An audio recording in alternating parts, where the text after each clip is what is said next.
Shout out po kay kakosang Jomar Silapan ng Tagudin. Shout out sa iyo, boss.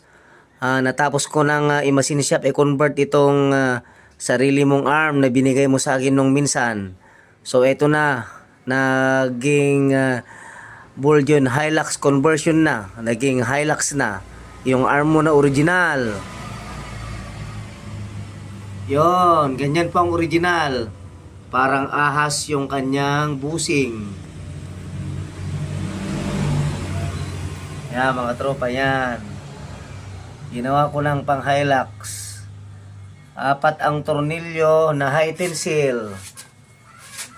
Tapos itong kanyang bracket, 1 inch po yan sa kakapal. Yan, ito yung kanyang bracket. Makapal po yan. Meron siyang nipple fittings, tapos double ang kanyang nut. Yan, high tensile, hindi po nalulustrate. Original arm. Yan mga tropa, sa mga nais magpa-convert ng kanilang original na arm, kontakin nyo lang si Boss King Mechanics ng La Union. Legit and Legends Mechanic. Yan po mga tropa.